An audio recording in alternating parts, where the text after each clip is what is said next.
విష్ణు పురాణం. ఓం నమో నారాయణాయ. నాలుగవ భాగం.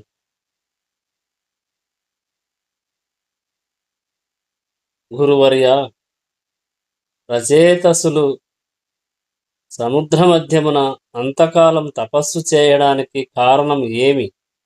ఆ కథ వినాలని ఉంది అని శిష్యుడు అడగగా గురువైన పరాశరుడు చెప్తాడు.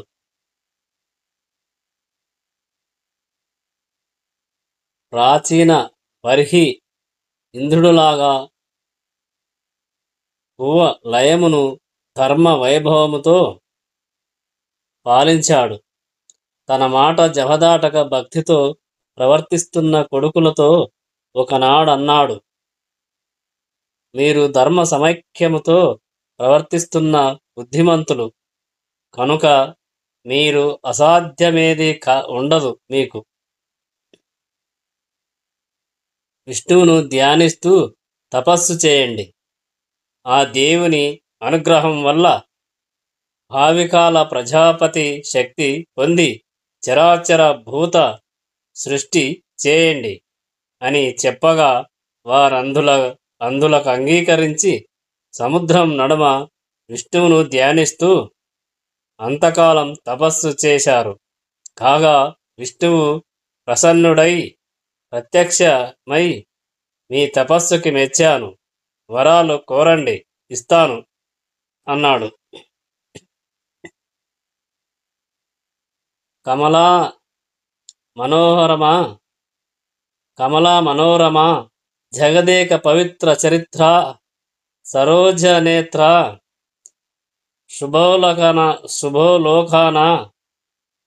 శుభాలోకాన సకల లోక పాలన కరుణాపయోనిధి, మాకు ప్రజాపతి ప్రభావం అనుగ్రహించు అని వారు కోరారు. మీ కొడుకు దక్షుడనే పేరుతో ప్రజాపతి అవుతాడు. అతని వరమిచ్చి శ్రీపతి అంతర్హితుడయ్యాడు.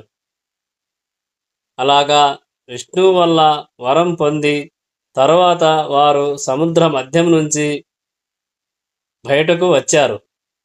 అంతకాలం వారు తపస్సు చేస్తూ సముద్రంలో ఉండడం వల్ల దేశం అరాచకమై చెట్లు తెగ పెరిగి భయంకర అరణ్యమైపోయింది. ఆ బాధ పోగొట్టాలని చంద్రుడు ఆలోచించి అవయవాల నిండు సొబగుతో మోహిని దేవతను పోలిన ఒక కన్యను కల్పించి వారి వద్దకు వచ్చి సమర్పించి అన్నాడు, మీరు దేశమందు లేకపోవడం వల్ల వృక్షాలు తెగ పెరిగి ఉండడంలో దోషం లేదు. ఇప్పుడు మీ కోపాగ్నికి చూడండి, చెట్లన్నీ మాడి మసి అయిపోయాయి. తపస్సు చేసిన మీ వంటి వారికి దీర్ఘ కోపం కూడదు. చెట్లు మీకు అనుకూలంగానే ఉండడానికి ఇదిగో ఈ కన్య ఆ వృక్షాల నుంచి ఆవిర్భవించింది. నా కిరణామృతం వల్ల పెరిగింది. పేరు మారీష. ఈమెను గృహిణిగా పరిగ్రహించండి. ఆ ప్రమేయులైన అప్రమేయ బలుడైన సుతుడు జన్మిస్తాడు. ఆ కొడుకు మీకు నాకు గల తేజస్సు నుంచి భాగం పొంది దక్షుడనే పేరున ప్రజాపతి అవుతాడు.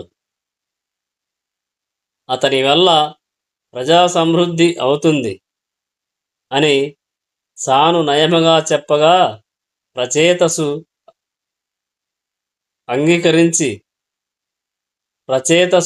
అంగీకరించి చంద్రునితో అన్నారు, ఈమె చెట్ల నుంచి ఎలా పుట్టింది? నీ కిరణ ప్రసారముచే పెరగడమేమిటి? అది వివరించు అని అనగా చంద్రుడు చెప్తాడు. మారీష వృత్తాంతం. ఒకప్పుడు కందుడు అనే ముని గోమతీ తీరమునందు అసాధారణమైన తపస్సు చేస్తుండగా ఇంద్రుడు బాధపడి అతని తపస్సు చెడగొట్టాలని సంకల్పించి ప్రమ్లోచన అనే అప్సరసను రప్పించి, వెళ్ళు, గోమతీ తీరాన తపస్సు చేస్తున్న కందుని నీ మోసాలతో వశపరుచుకొని తపస్సు చిరాచిరా తగిన చెలికత్తెలతో వెళ్ళు అని నియమించగా, అప్సరస చెలికత్తెలను కొందరిని వెంటబెట్టుకుని కందుని ఆశ్రమానికి వెళ్ళింది. ఆ ముని తపశ్చర్యను చూసి ఎదురుగా వెళ్ళడానికి భయపడి దరినున్న పొదిరిళ్లలో ఆటలాడుతూ పాటలు పాడుతూ అతనికి కనిపించక విహారించసాగింది. ఆ సమయంలో చల్లని మలయవాయువు ఆ అప్సరసకు తోడై దాని నెమ్మని నెత్తావి ఆ మునికి మైమరపు కలిగించేది.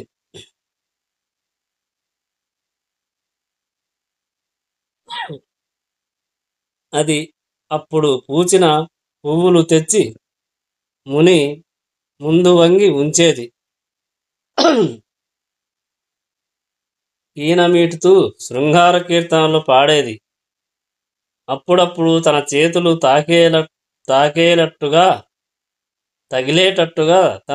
తగిలేటట్టుగా వంగి పయ్యేద జార్చి ముని పాదాలకు నమస్కరించి లేచి చిరునవ్వుతో చూసేది. ఆ వికారాలకు ముని తపోదీక్షకు స్వస్తి చెప్పి మదన విలాస దీక్షకు సంసిద్ధుడయి,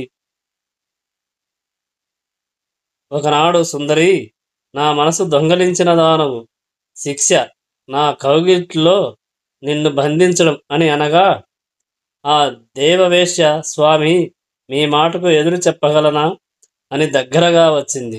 ఇంకేముంది, ఆ ముని ఆ వెల్పుసానితో విలాసాలు చిత్తగిస్తూ కొన్ని సంవత్సరాలు వెళ్ళించాడు. ఆ విధంగా ముని తపస్సు పాడు చేసి ఒకనాడు ఆశ్చర్యమచ్చేకంటి, మునీంద్ర, నేను ఇంద్రుని కొలువులో ఉండే దేవవేశ్యను. ఇక్కడికి వచ్చి చాలా కాలం అయింది. ఇక సెలవిస్తే అమరావతికి వెళ్ళుతాను. ఇంకా జాగు చేస్తే సురపతి ఆగ్రహిస్తాడు అని అనగా, కందముని, కాదు, నాకు సంతృప్తి కలగలేదు. నాతో ఉన్న నిన్ను తెలిసి ఇంద్రుడు ఏమీ చేయలేడు. రా అని చేతిని పట్టుకుని పొదరింటికి తీసుకుపోయాడు. మళ్ళీ కొంతకాలమైన తర్వాత ప్రమ్లోచి, స్వామి, ఇక సెలవిప్పించు అని నొక్కి వేడుకుంది. సుందరి, నేను సూర్యోదయ సమయంలో దినకరునకు అర్ఘ్యమిస్తుండగా నువ్వు నా కంటపడ్డావు. నీతో నిన్న రాత్రి వెళ్ళించాను.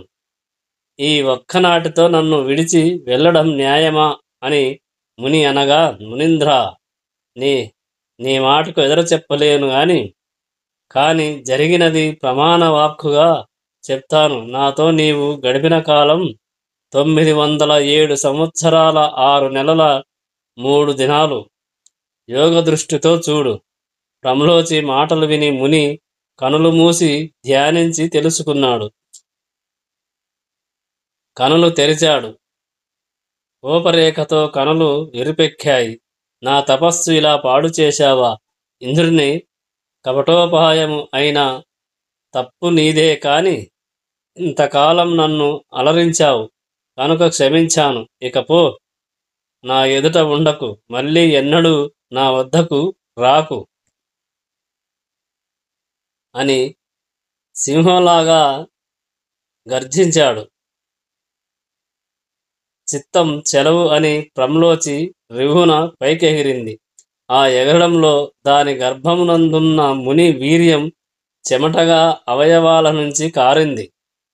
ప్రమ్లోచి చెట్ల చిగురాకులతో ఆ చెమట తుడుచుకొని వెళ్ళిపోయింది. కందముని అక్కడ నుంచి పురుషోత్తమ తీర్థమునకు పోయి దేవవేశ్యతో గడిపిన అధర్మ ప్రవర్తన పాపం పోవడానికి స్తోత్రముతో మహావిష్ణువును ప్రార్థిస్తూ తపస్సు చేస్తూ ఉన్నాడు. చెట్ల చిగురాకులలో కలిసిన ఆ ముని తేజస్సు నా కిరణాల నుంచి స్రవించే అమృతముచే ఈ లతాంగి రూపొందింది. ఆ మహాముని తేజస్సు దివ్యకాంత గర్భరూపం వాయువుచే చెట్ల ఆకులలో పడడం నా కిరణామృత దోహాదం. ఆ విధంగా పుట్టిన ఈ మారీషకు సాటి కాగల పోటీ ఉంటుందా? ఇక కర్తవ్యం. దీనిని మీరు పరిగ్రహించండి. దీని పూర్వజన్మ వృత్తాంతం చెప్తాను వినండి అని చంద్రుడు పలికెను. తొలి జన్మలో ఇది ఒక రాజపత్ని. అనతి కాలమునకే వితంతువై ఏ సుఖము కోరక శ్రీహరి భక్తురాలయ్యింది. విష్ణువు ప్రత్యక్షమై, లలనా, ఏమి నీ కోరిక అని అడగగా, స్వామి, బాల్యమునందే వితంతువునయ్యాను. మరి కామభోగం అనుభవించాలి కదా. ఆ తృష్ణ తీరేటట్టు నా భర్తలు ఎక్కువగా నా వారు కావాలి. నేను అయోనిజనై ఉండి వారితో సుఖించి ప్రజాపతి అయ్యే కొడుకును కన్నతల్లి నవ్వాలి అని కోరింది. హరి తదాస్తు అని అంతర్హితుడయ్యాడు. అదే ఈ మారీషగా రూపొందింది. మీరు దీనిని పరిగ్రహించండి. మీకు దీని యందు మహానుభావుడు ప్రజాపతి అయ్యే కొడుకు కలుగుతాడు. ఇది మహావిష్ణువు అనుగ్రహం. వాడు అనేక వంశాలకు కర్త అయి చరాచర నిర్మాత అవుతాడని చంద్రుడు నచ్చజెప్పి మారీషను ప్రచేతసులకు గృహిణిగా పాణిగ్రహణం చేయించాడు. ప్రచేతసులకు మారీషయందు బ్రహ్మకి సాటిగా చెప్పదగిన కుమారుడు కలిగాడు. పేరు దక్షుడు. అతని వల్ల దేవ, దానవ, గంధర్వ, సిద్ధ విద్యాధరాది నానాజీవులను ద్విపద చతుష్పదాది నానా జంతు సంతతి కలిగింది. ఆ విధంగా దక్షుడు ప్రజాపతి అయ్యాడు అని చెప్పగా మైత్రేయుడు, శిశువు అయిన మైత్రేయుడు, గురువర్యా, బ్రహ్మ యొక్క కుడి చేతి బటనవ్రేలు నుంచి దక్షుడు పుట్టాడని వినికిడి. మరి అతడు ప్రచేతస్సుల కొడుకు అవడం ఎలాగా అని అడగగా గురువైన పరాశరుడు ఇట్లు చెప్తాడు. బ్రహ్మ మానసపుత్రుడు దక్షుడు, తపోధనులలో అగ్రగణ్యుడు. అతనికి నాశం లేదు. సృష్టికై ప్రతి మన్వంతరమందు యుగానికి ఒక ప్రజాపతి దక్ష నామముతో పుట్టి సృష్టికర్తగా ఉంటాడు. కనుక ప్రచేతసుల కొడుకైన దక్షుని చరిత్ర విస్తరించి చెప్తాను విను. ప్రచేతస పుత్రుడైన దక్షుడు చాలా కాలం శ్రీహరిని ధ్యానిస్తూ అసాధారణమైన తపస్సు చేసి ఆ దేవుని వల్ల చరాచర భూత సృష్టికి కర్తగా వరం పొంది బ్రహ్మ అనుమతితో కేచర భూచరాది భూత సృష్టి మానసికముగా చేశాడు. కానీ అది పెరగలేదు. భార్య సంబంధం లేక సృష్టి పెంపు జరగదని ఊహించి వరుణపుత్రి అయిన అసిక్నిని పెండ్లాడి ఆర్యశ్వులు అనే కొడుకులను ఎక్కువ మందిని కన్నాడు. వారిని సృష్టి కార్యానికి వినియోగించాడు. ఆ దశలో వారి పనికి విఘ్నం కలిగించాలని వారి వద్దకు నారదుడు వచ్చి, ఏమయ్యా అవివేకం చేశావు? ఏమయ్యా అవివేకం! దేశం, కాలం, పరిస్థితి తెలియక ఒక మూల కూర్చొని ఏమి చేస్తారు? సృష్టికి వెళ్ళండి అని తన దారిని తాను పోయాడు. నారదుని మాట విని వారు నలుదిక్కులా చెదిరిపోయారు. సముద్రంలో కలిసిపోయిన నదుల్లాగా తిరిగి మరీ రాలేదు. దక్షుడు మళ్ళీ వైతరణియందు కొడుకులను కని వారికి శబలాశ్వులు అని పేరు పెట్టి సృష్టి కార్యానికి నియమించగా మునపటిలాగే నారదుడు వచ్చి వారికి ఏమేమో చెప్పి వెళ్ళిపోయాడు. వారు నారదుని మాటలు విని అన్నల్లాగే చెదిరిపోయారు. ఎక్కడికి పోయారో చెప్పశక్యం కాదు. అందరూ కొడుకులు పోయి తిరిగి రాకపోవడం ఆ తండ్రికి విచారం కలిగించిందని వేరే చెప్పనక్కర లేదు. నారదుని వల్ల ఇలా అయిందని తెలిసి కోపించి తిట్టి మళ్ళీ వైతరిణియందు 60 మంది కూతుళ్లను కన్నాడు.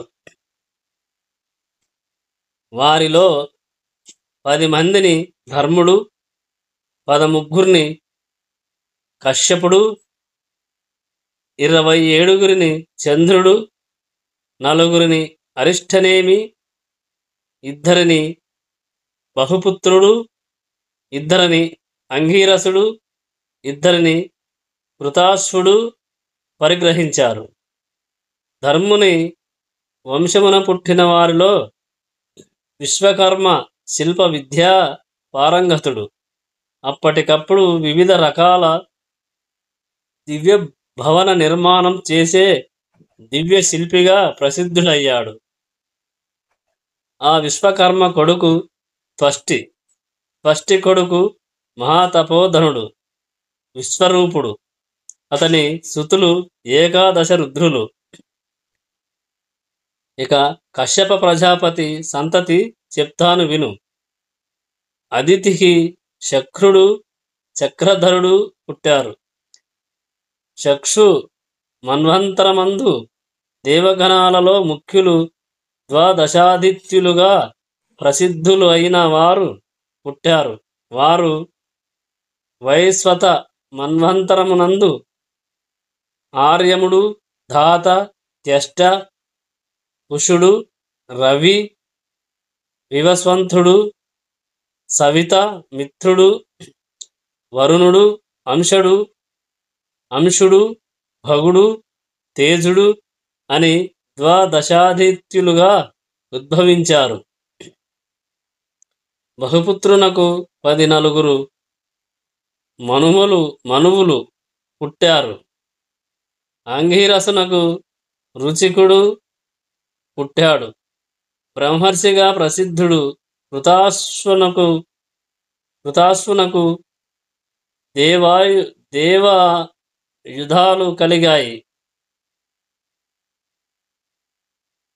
ఈ అమర సమూహం బ్రహ్మాది నమునందు ఆయా యుగాలలో యజ్ఞభాగాలకు పుట్టుతూ ఉంటారు. ఇక చెప్పేది చాలా విశిష్టమైన భక్త చరిత్ర విను. కశ్యపుని 2వ భార్య అయిన దితియందు హిరణ్యకశిపు, హిరణ్యాక్షులు, సింహిక పుట్టారు. సింహిక విప్రజిత్తి అనే రాక్షసుని భార్య అయింది.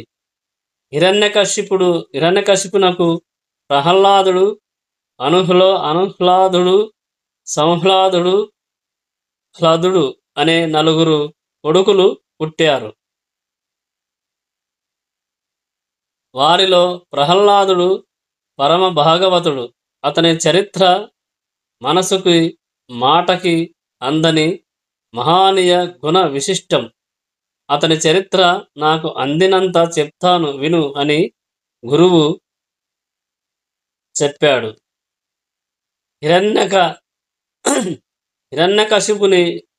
హిరణ్యకశిపుడు బ్రహ్మను గూర్చి చాలా కాలం తపస్సు చేసి ముల్లోకాలకు తన దొరతనం కలిగేటట్టు బ్రహ్మ వల్ల వరం పొందాడు. సకల లోక బిహికరంగా పరిపాలన సాగిస్తూ యజ్ఞభాగాలు తానే తీసుకునేవాడు. దానితో దేవతలు సుఖస్థితి గతి లేనివారయ్యారు. అలా ఉండగా ఒకనాడు మద్యపానమత్తుడై దివ్య మణిమయ సౌధమునందు కొలువుతీరి గురువులతో కొడుకును ప్రహ్లాదుని రప్పించి, కుమారా, గురువులేమి చెప్తున్నారు? శ్రద్ధగా రాజనీతి చదువుతున్నావా? ఏది ఒక పద్యం చదువు అని అనగా, ప్రహ్లాదుడు చదవవలసినది చదివాను. విష్ణు భక్తి కన్నా, విష్ణు స్తోత్రం కన్నా నేరవలసింది ఏముంటుంది నాయనా అని తేలికగా అన్నాడు.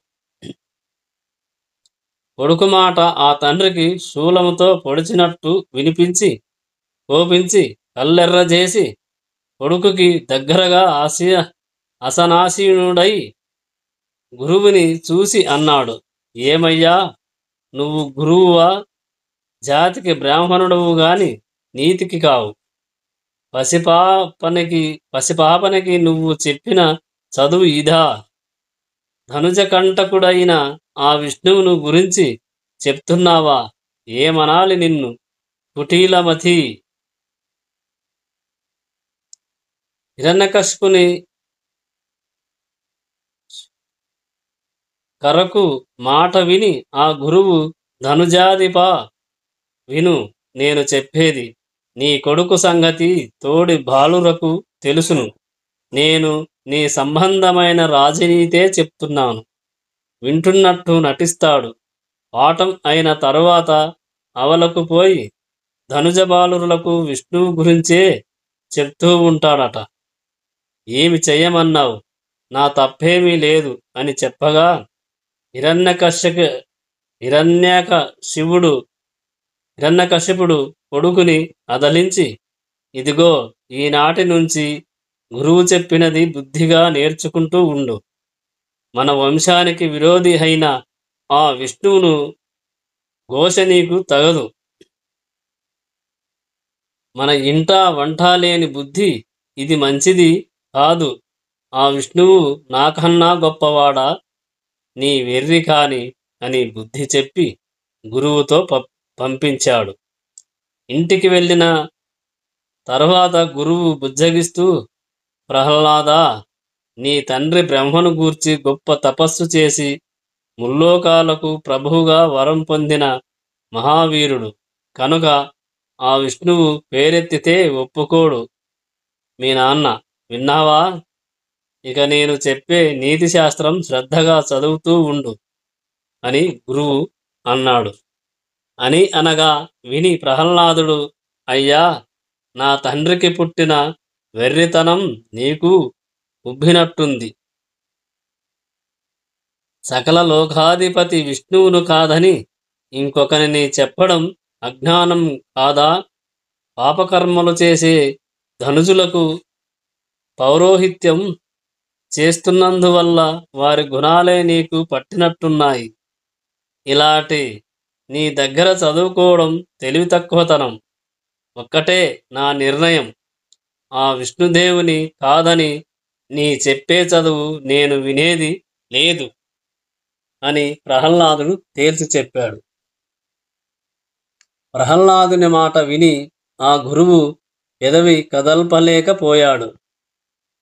కొన్నాళ్ళు అయిన తరువాత హిరణ్యకశిపుడు మేడపై మద్యపానం చేసి స్త్రీలతో వినోదం చిత్తగిస్తూ కొడుకుని రప్పించి,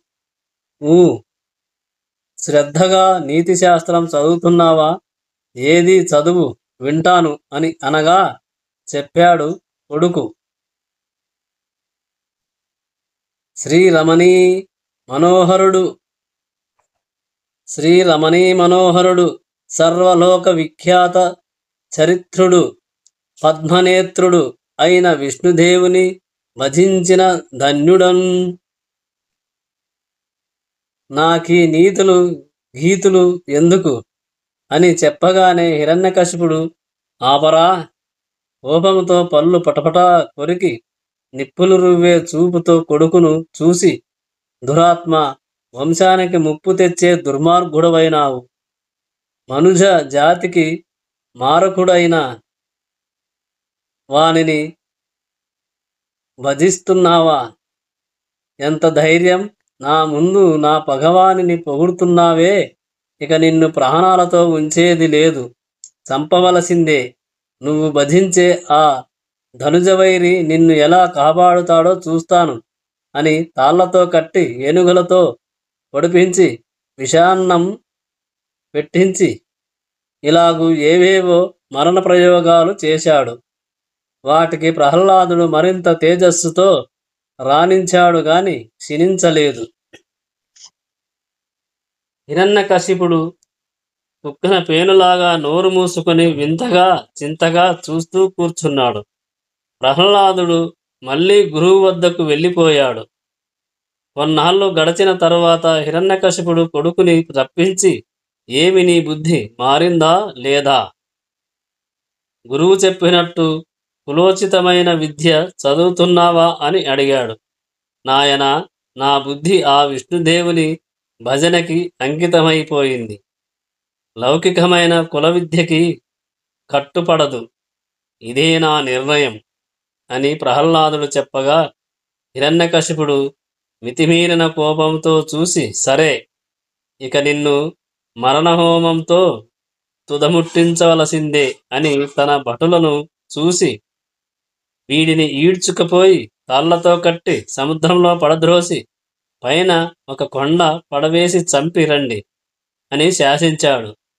వారు ప్రహ్లాదుని తోడుకొని వెళ్ళి తాళ్లతో కట్టి సముద్రంలో పడద్రోసి పైన ఒక కొండ వేశారు. ప్రహ్లాదుడు చలించలేదు. శ్రీహరిని తన హృదయ పద్మములో ధ్యాన ముద్రతో ప్రతిష్ఠించి స్తుతిస్తూ హాయిగా ఉన్నాడు. గట్టున ఉన్న రాక్షస భటులు వింతగా చూస్తూ ఉండగా సముద్రం అలలతో పొంగి కొండను ప్రక్కకు తొలగించి ప్రహ్లాదుని నల్లన గట్టుకి చేర్చింది. ఆ రక్కసుల ఆశ్చర్యానికి అంతులేదు. సర్వశక్తి సంపన్నుడైన శ్రీహరి సంరక్షకుడైన ఉన్న భక్తునకు కొండలు బండలు ప్రమాదకరములవుతాయా? చంపడానికి నిల్చున్న రాక్షస భటులు బెదిరి కొంత దూరాన ఉన్న చెట్ల కిందికి పారిపోయారు. ఆ సమయంలో గట్టున ఉన్న ప్రహ్లాదునకు శ్రీహరి అభయహస్తముతో ప్రత్యక్షమయ్యాడు. ఆ దేవుణ్ణి చూసి ప్రహ్లాదుడు పరమానందభరితుడై చేతులు మొగిచి స్తుతించాడు. పుండరీకాక్ష, ఆశ్రితపక్ష, ధర్మశిక్ష, ధర్మవర్ధన, దుర్మతి మర్దన, శ్రీపతి, యోగ సద్భుతి, వాసుదేవ, మహానుభావ, నిర్వికార, సదాధార, గోబ్రాహ్మణ హిత, త్రిగుణాతీత, పరమ పావన, బ్రహ్మణ్యదేవ, గోవింద, సచ్చిదానంద, సనాఖాది యోగీంద్ర సన్నుత, ఋషికేశ, నమస్తే నమస్తే నమస్తే అని ప్రహ్లాదుని స్తుతికి సంతసించి శ్రీహరి దగ్గరకు తీసుకొని అల్లనల్లన శరీరం నిమిరి, ప్రహ్లాద, బాల్యంలో ఉన్నవాడవే అయినా నీ తండ్రి చేసిన దారుణ కర్మకు బెదరక నన్ను మనసా వదలక భక్తియుక్తుడవై ప్రవర్తిస్తున్నావు కనుక నువ్వు కోరిన వరం ఇస్తాను, అడుగు అని ఆప్యాయంగా అనగా, దేవా, నేను ఏ జన్మలోనూ నీ పాదభక్తి వదలని మనసు కలవాడినై ఉండేటట్టు వరం అనుగ్రహించు అని ప్రహ్లాదుడు అడిగాడు. ప్రహ్లాద, నీకు మరీ జన్మ లేదు. నీ ఈ ప్రవర్తన విష్ణుభక్తులకు మేల్బంతి అయ్యింది. ముక్తి నీ చేతి బంతి. పాపం నీ చుట్టుప్రక్కల చేరదు. కాబట్టి నా యందు భక్తిని గురించి అలా ఉండని, ఇంకో వరం కోరుకో అని విష్ణువనగా, నా తండ్రి అహంకారంతో నిన్ను ద్వేషించి నన్ను హింసించాడు. నా ప్రార్థన మన్నించి అతని చెడుతనమును పోగొట్టి పుణ్యాత్ముణ్ణి చేయవలసిందని నా కోరిక అని ప్రహ్లాదుడు కోరాడు. ఆ మాటకి శ్రీహరి చిరునవ్వు నవ్వి, సరే, నీ తండ్రి పుణ్యమార్గం నేను చూస్తానులే, ఇంకొక వరం అడుగు అని అనగా, నేను సంసారినైనా పురుషపార్థములను నాలుగింటిని ధర్మ ప్రవృత్తితో నీ భక్తి చేయుతగా సాధించేవాడును అయ్యేట్టు వరం అనుగ్రహించు అని ప్రహ్లాదుడు అడిగాడు. తదాస్తు అని చెక్కిలి నిమిరి శ్రీహరి అదృశ్యుడయ్యాడు. ప్రహ్లాదుడు చిన్నారి నడకలతో నగరం ప్రవేశించి తండ్రి వద్దకు వెళ్ళి నమస్కరించి ప్రక్కగా నిల్చున్నాడు. హిరణ్యకశ్యపుడు హరి వరం వల్ల మునుపటి ద్వేషం పోయి సత్వగుణం కలవాడై కొడుకును కౌగిలించుకొని శిరస్సు మూర్ఖుణ్ణి చెక్కిలి నిమిరి, కుమారా, నా వల్ల పడరాని బాధపడినా ఆ శ్రీహరి దయవల్ల క్షేమముగా ఉన్నావు, ఇది నా భాగ్యం అని లాలనగా ఓదార్చి కొడుకుతో ఆనందంగా ఉంటూ చిరకాలం రాజ్యం పాలించి తుదకు విరక్తి కలిగి శరీర త్యాగం సామాన్యముగా అవదు, ఆ విష్ణువు వల్లనే అవ్వాలని మళ్ళీ రాజస మూర్తి అయి విష్ణువును ద్వేషించనారంభించాడు. అంతటా ఒకనాడు నిండు సభలో లోక భీకరమైన అట్టహాసం ఒకంత సేపటికి స్తంభం విరిగింది. దానిలోంచి నరసింహమూర్తి ఆవిర్భవించి హిరణ్యకశ్యపుని సంహరించి ప్రహ్లాదుని రాజ్యాభిషిక్తుని చేశాడు. తరువాత ప్రహ్లాదుడు పెరిగి పెద్దవాడై చిరకాలం ధర్మ మార్గాన జనరంజకముగా పాలించి పుత్ర పౌత్రాభివృద్ధితో ఆనందముగా ఉంటూ వైష్ణవ భక్తగ్రగణ్యుడుగా ప్రసిద్ధుడయ్యాడు. ఓం నమో నారాయణాయ. ఇది ఈరోజుకి 3వ భాగం. వీటికి ముగిస్తున్నాం. ఓం నమో నారాయణాయ. జై శ్రీరామ్.